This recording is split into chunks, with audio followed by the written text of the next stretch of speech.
So the title of this event is Arab Transitions, but within the context of these countries, many non-Arab transitions are also taking place, and they're often moving in rather different or even incompatible directions.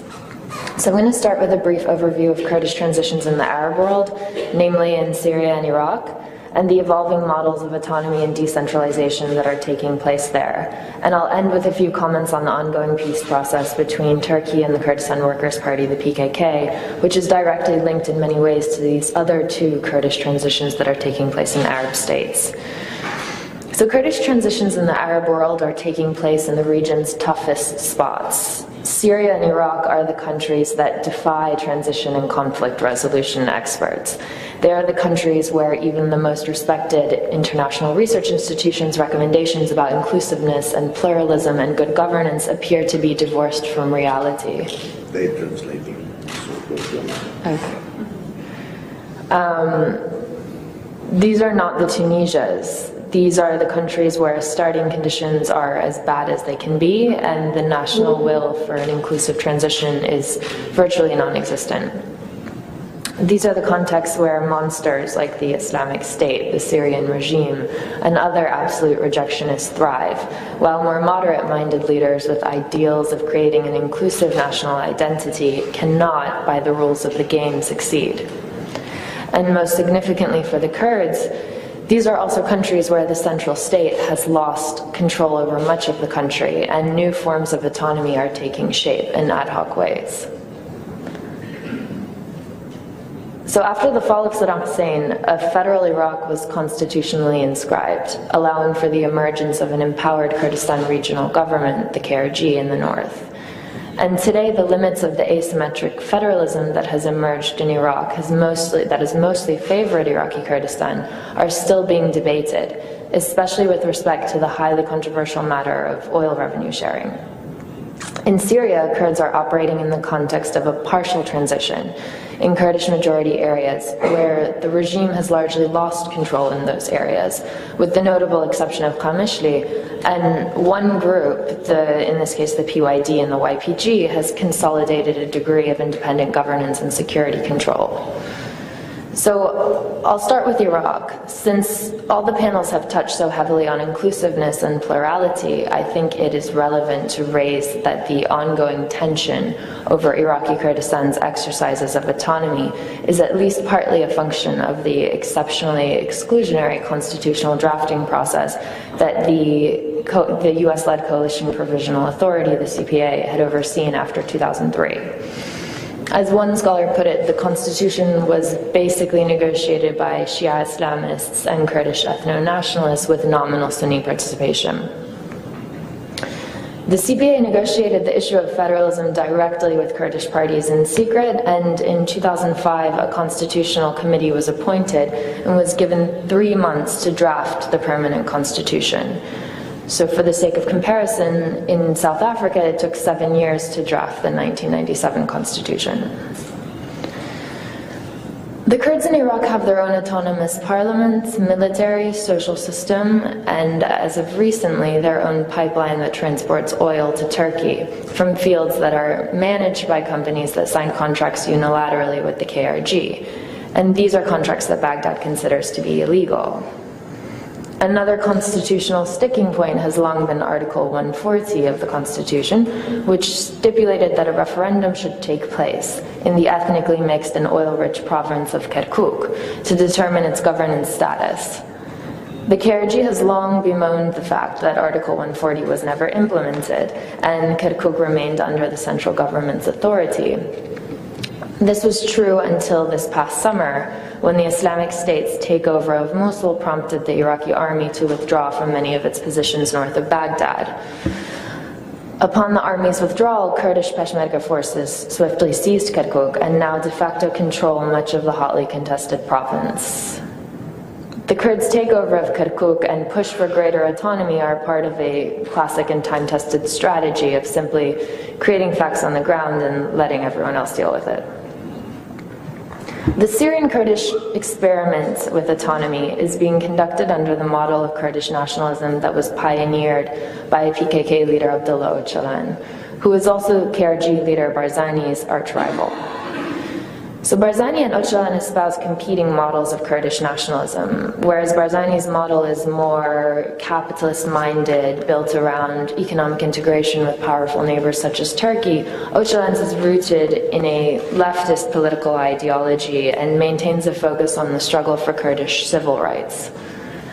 Öcalan's model has quite clearly won out over Barzani's in Syria, and the PYD there has pioneered local autonomous governing cantons with substantial local support, and the YPG, which is the armed branch operating there, has been exceptionally successful at fighting IS and preventing its expansion in Kurdish regions.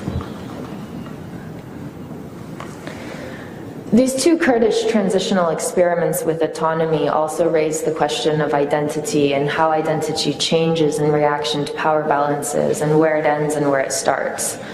The rise of a common enemy, and IS in particular, has been transformative for the Kurds. Kobani, the Syrian Kurdish border town where Kurdish fighters and IS have been battling for months, looks at face value like a Syria story. But Kobani has emerged as a symbol of Kurdish resistance and has, as a result, had a dramatic effect beyond Syria's borders of fostering nationalist unity at the street level among Kurds in Iraq, Syria, Turkey, and even Iran. While political schisms remain intact, at the street level, we are seeing Kurds everywhere rallying for the same cause of Kobani.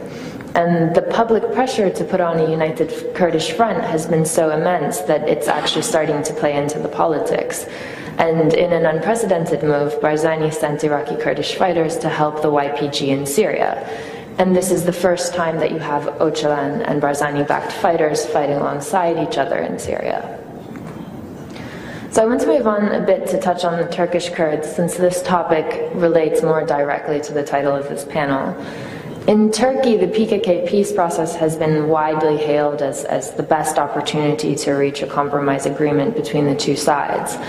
And if it fails, a restart of hostilities could trigger a much more violent phase in the conflict.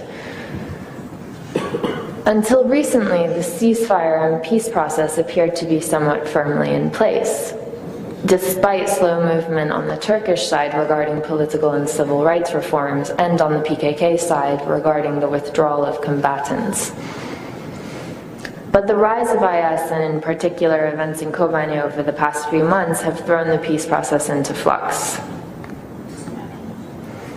PKK-linked fighters, including the YPG in Syria, PJAK in Iran, and the HPG Turkish Kurd fighters based in the Kandil Mountains of Iraqi Kurdistan, have all proven to be exceptionally successful at fighting IS, and have in this regard outperformed the Iraqi Kurdish Peshmerga, the Iraqi Army, and the Free Syrian Army. Indeed, the PKK-linked fighters are the US's most reliable local fighting partner on the ground in both Iraq and Syria in the fight against IS.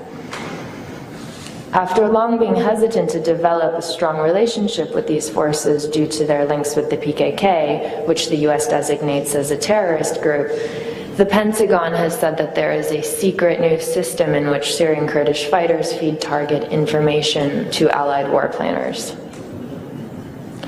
So partly because of the new global panic about IS, nobody really wants the PKK to disarm outside of Turkey.